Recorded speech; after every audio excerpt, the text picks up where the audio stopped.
I grew up on a farm in England, and we grew potatoes and wheat and crops like that, but we also grew tulips. Tulips are a beautiful flowering bulb, traditionally from Amsterdam, and we grew fields and fields of tulips, and I grew up amongst the tulips. It was an amazing experience.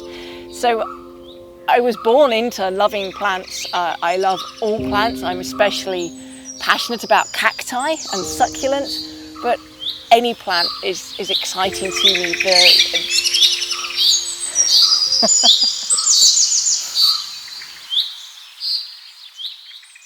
I see normally in books at home these huge trees, the climbers, the way these plants can grow so fast, the vigor, the size.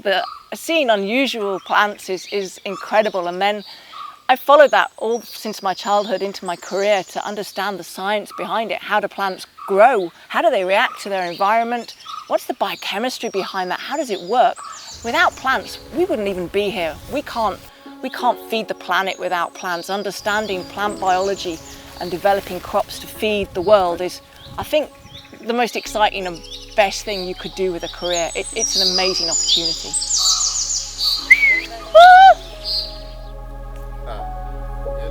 I speak their language. No.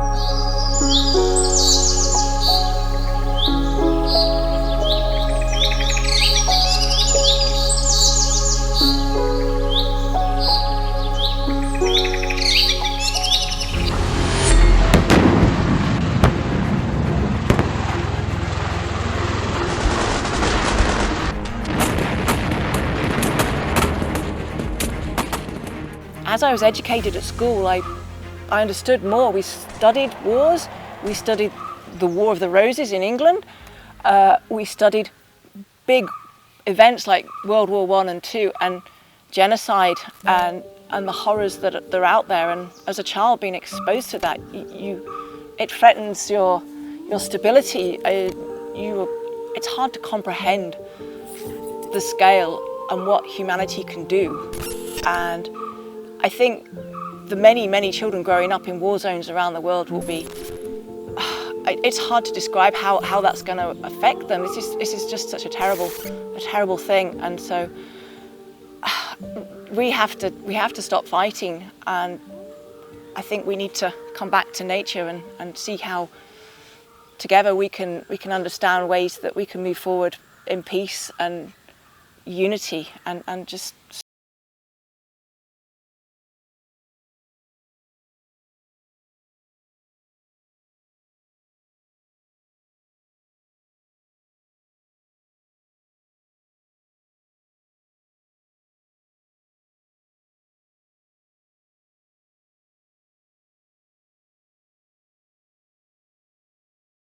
humans' health.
Several methods to remediate pollution of the soil and the environment exist. Chemical leaching is a process of using chemicals to extract contaminants from the soil. The stabilization method involves adding chemical materials to the contaminated soil to immobilize pollutants and prevent them from spreading or entering groundwater. Physical methods include excavation and removal of the contaminated soil to a safe location for treatment or disposal. The electrokinetic remediation technique uses electrical currents to remove contaminants from the soil. So existing traditional methods are not necessarily suitable for this. The huge area that you would have to contain and clean using perhaps dig and dump or composting, or there are techniques where you might leach the chemicals out. These can be environmentally damaging to themselves. So what we want to use is a restorative ecology, and using plants that can withstand this toxicity and detoxify, we can restore the ecology to some of these environments that are relatively barren because of the toxicity.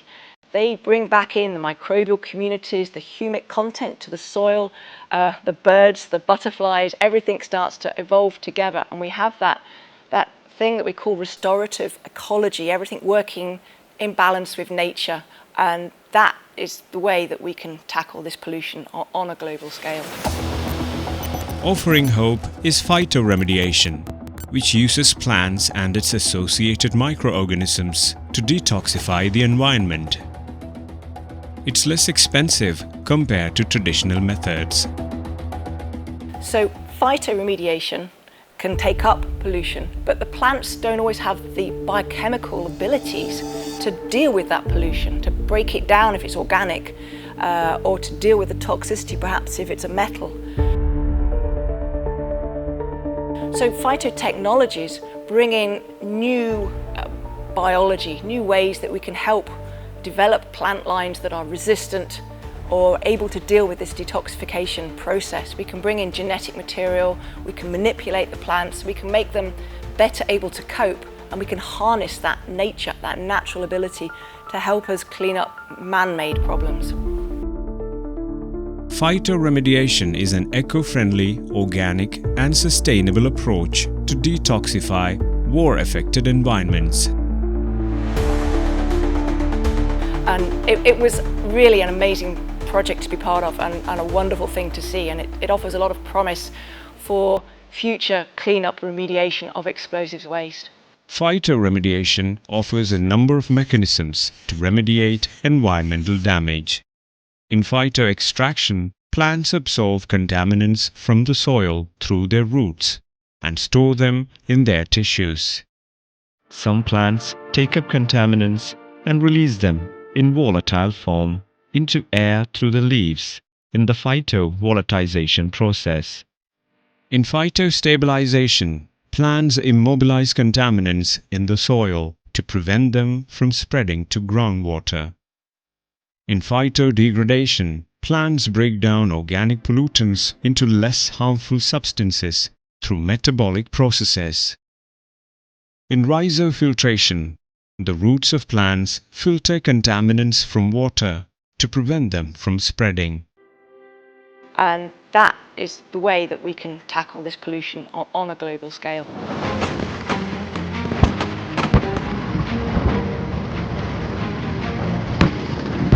The problem with these explosives, we have two main explosives. We have TNT and RDX, and together they combine and they're used in munitions around the world almost ubiquitously, and over time this pollution builds up. So we have pollution from TNT from the First and Second World War that is still present in our environment. These compounds do not readily degrade. The plants have not seen these compounds before they are made by humans, and this is the problem, that they remain and they are toxic and they're causing damage to human health and our environment.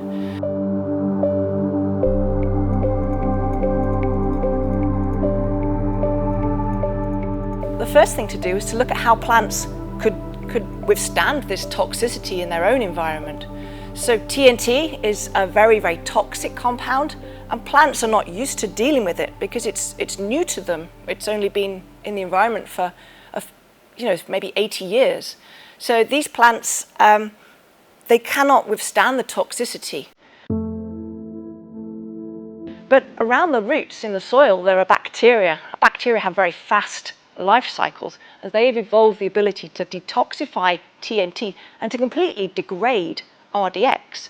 So we isolated these bacteria that are around the roots of the plants on the training ranges, and we found the genes that were involved, and we transferred that genetic material from the soil into the plants that were growing in the soil.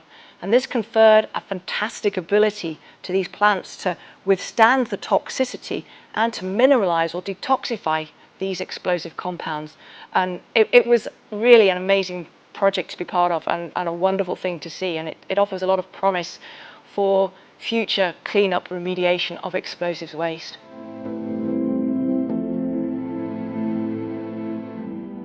I've always wanted to work in plant science since I was little. I can't remember not wanting to work in plant science. So I did my first degree and a second degree, and I moved up to Glasgow, where I was studying how plants germinate, the seed development. And then I moved down to the University of York. And while I was there, I went to a presentation by a visiting professor, Professor Neil Bruce. He has been my mentor. He's an amazing, amazing person. And he was talking about how plants can be used to remediate explosives over 2 decades ago now. And we worked together on this project for so long now. And it's been a wonderful collaboration with Neil and others. And it's been something that I'm really proud of and have enjoyed immensely. TNT, which is used in munitions, is a toxic carcinogen that binds tightly to the soil. Another explosive, RDX, can easily leach into groundwater and contaminate the soil, resulting in serious environmental damage. Plants and microorganisms capable of detoxifying TNT from the environment have been identified. Okay, so to do phytoremediation, what we work on in the laboratory is with model plant species. We study the innate biology within these plants. We can see organic pollutants. They come into the plants, they readily cross the plant membranes and enter the plant cells. Once inside, there's an activation step. Perhaps a hydroxyl group is tagged to the compound, and then there will be a glycosylation step where a sugar molecule perhaps is then added, and then the compound will be shoved into the vacuole of the cell, if you like, the kind of safe dumping ground to keep it away from the precious biochemical machinery of the cell, so that it's stored out of the way. So then the plant will continue to grow. But if more of the toxin comes into the plant, it will try to detoxify, and after a while it becomes full. It cannot deal anymore, and you see toxicity symptoms in the plant. So what we do is we use biology to bring in the plant's own enzymes and harness those and enhance that ability by upregulating the genes or bringing in foreign genes such as genes from bacteria into the plant, but enable them to do this process but more quickly, so that they can withstand much higher levels of toxicity, but also so that they can, in the best case, so they can actually break down these compounds, mineralize them. And explosive compounds contain a lot of nitrogen.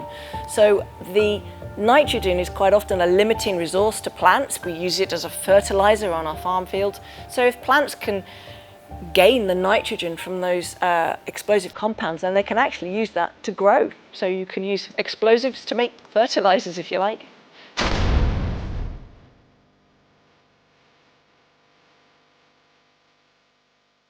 And some bacteria are able to break down RDX.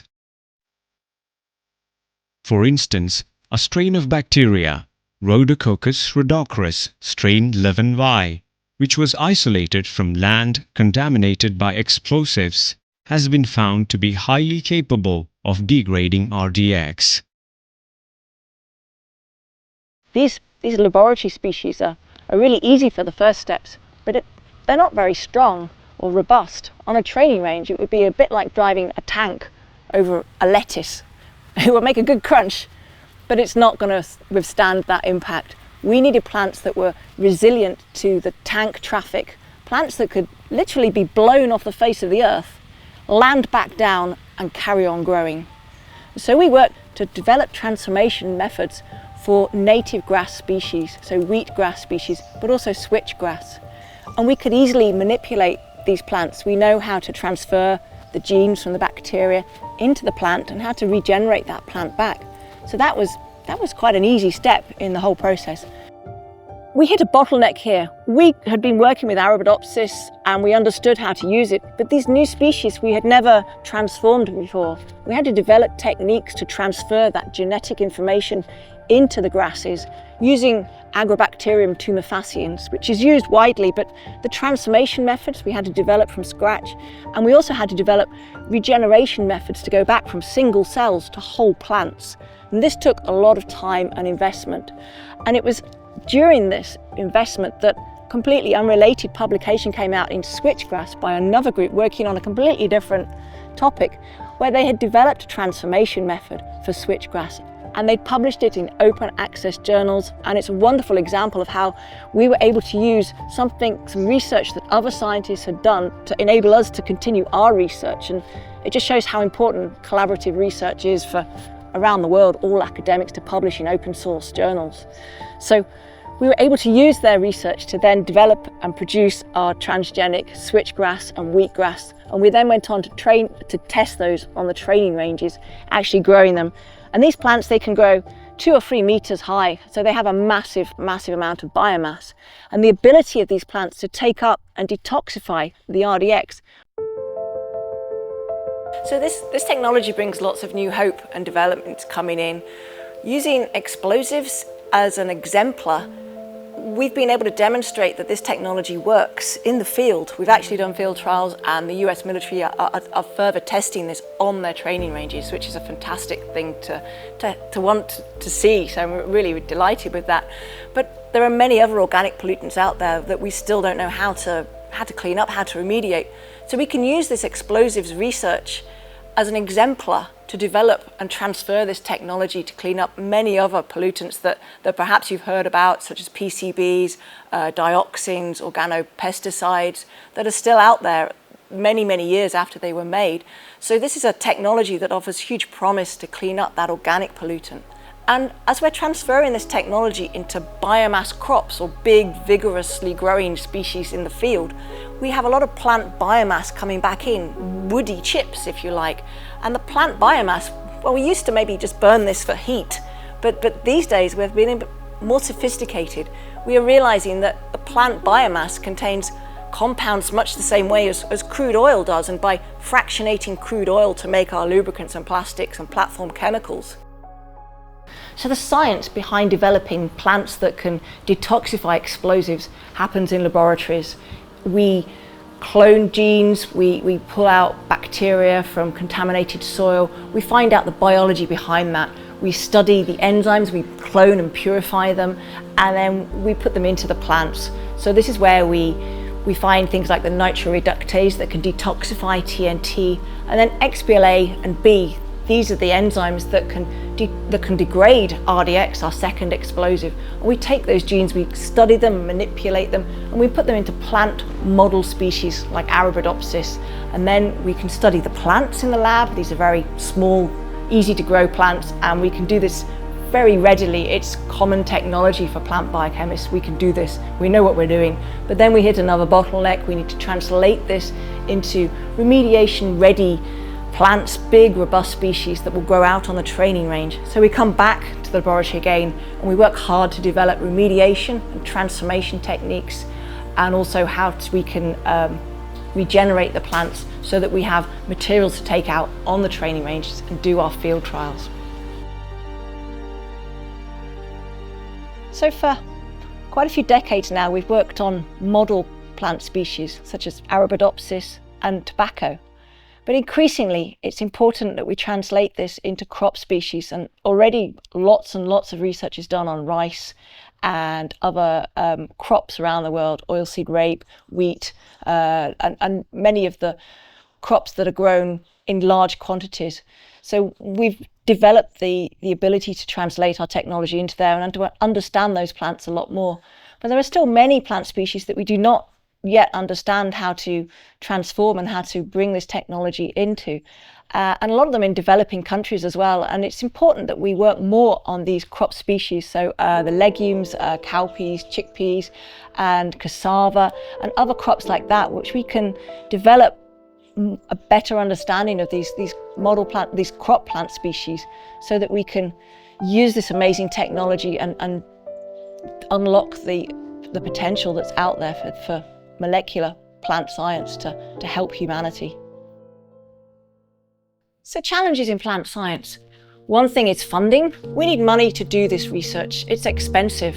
So funding from governments around the world to increase the budgets in plant science to make sure that we can work together and do what we need to do to help and produce these amazing materials that we can. The second thing that's really important is communication between laboratories around the world. And I think our communication is very good, but we also need to lift developing countries and bring in our new technologies there. So countries that have amazing genetic resources, so beautiful plant species and diversity that we can investigate. We need to bring genomics techniques, nanopore sequencing, and the ability to understand the genomes behind these amazing materials around the world in all the botanical gardens and out there in the real world.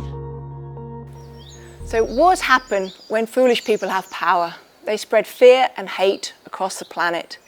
We've been fighting wars on this planet since we evolved, and we have learnt nothing. Still we fight. I hope that one day we will stop fighting. Clearly, I don't want to be developing technologies that clean up wars. We want to stop wars from happening. I'm hoping that we can revegetate and we can recover and we can restore, but looking forward that we can develop together and the world will become a better place. And in countries where there is equality between men and women, there is not war. I think that is the way forward.